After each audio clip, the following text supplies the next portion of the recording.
नमस्कार दोस्तों। कौन सीखता है? युद्धों से किसने सीखा? क्या ये मान के चला जाए कि पुतिन साहब और ये जो यूक्रेन के बहादुर सिपह सलार ये कुछ सीख पाएंगे युद्धों से? नहीं, ये मुमकिन नहीं है। और मुमकिन होता मित्रों तो दुनिया आज वस्तुतः स्वर्ग बन चुकी होती। जब आंकड़े इस बात की गवाही देते हैं कि जब पहला विश्व युद्ध हुआ था, आप महाभारत काल के युद्ध की बात छोड़ दें फिलहाल, उसमें कितनी अक्षौहिणी सेनाएं थी, ये चीज़ें विज्ञान की और तर्क की कसौटी पर खरी उतर पाएँ इसके लिए हमें काफ़ी मशक्क़त करनी पड़ेगी। जो हमारे सामने हुआ है फ़िलहाल उससे भी बहुत कुछ है सीखने को।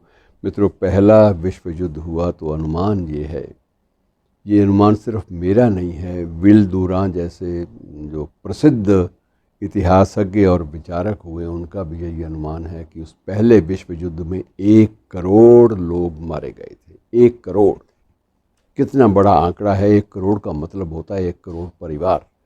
और इस तरह से परिवारों की आगे संख्या आप गिनेंगे तो मित्रों आस पास कितना कुछ उजड़ जाता है, कितना कुछ बिल्कुल अजीब स्थिति में बरसों तक बना रहता है। इस बात का सिर्फ आप अनुमान लगा सकते हैं, महसूस करना चाहें तो कर सकते हैं, लेकिन कोई नहीं करता।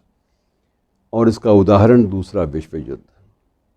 दूसरे विश्व युद्ध में मरने वालों की संख्या 5 करोड़ 50 लाख का आंकड़ा पार कर गई थी। हमने कुछ सीखा?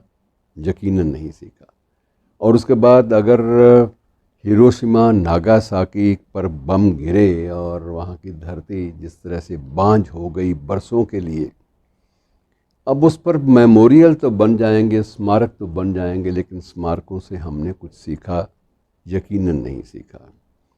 ये मित्रों, ये मानव की जो एक नस्ल है ये बहुत कुछ महसूस तो करती है, देखती भी है, भोगती भी है, पर सीखती कुछ नहीं। ये एक सबसे बड़ी दिक्कत है। और हमारे अतीत में थोड़ा सा लौट जाइए। अगर युद्ध, कृष्ण भले ही अर्जुन के सारथी थे, लेकिन युद्ध उनको प्रिय होता तो वो कब का जरासंध का वध कर देते।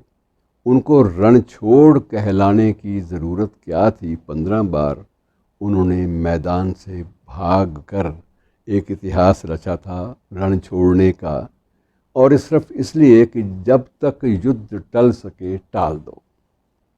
लेकिन जब देखा कि ये टलने वाला नहीं है, तब एक आराम से उन्होंने जरासंध का वध भी कर दिया। ये भी हमारे सामने है।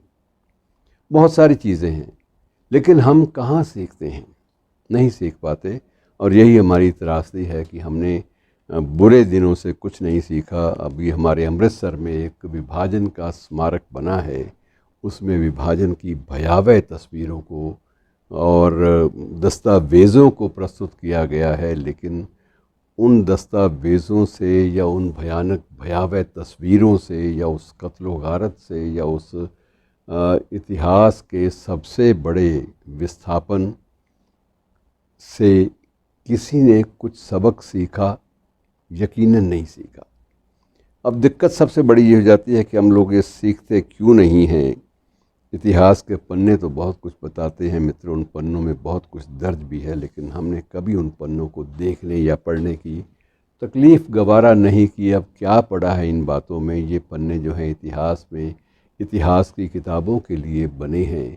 ज़िंदगी व्यवहारिक रूप से इन चीज़ों पर नहीं चलती। अब जब इतना बड़ा युद्ध हो रहा है तो वही फ्रांस है, वही अमेरिका है, वही ब्रिटेन है, कोई भी पहलकदमी लेकर ज़ेलेंस्की को ये समझाने में समर्थ महसूस अपने आप को नहीं कर पा रहा कि भाई समझौता कर लो किसी बात पर। और अब जब वहाँ इतनी तबाही हो चुकी है जिसके निर्माण में सदियाँ लग सकती हैं, सदियाँ लग सकती हैं, ये बात मैं गंभीरता से कह रहा हूँ। ये निर्माण मित्रों 5 साल, 10 साल, 20 साल, 50 साल में भी पुरानी स्थिति को भी नहीं पहुँच पाएगा। आप एक अद्भुत निर्माण की बात तो छोड़ दीजिए, वो तो सेकेंडरी है, वो तो बात की बात है।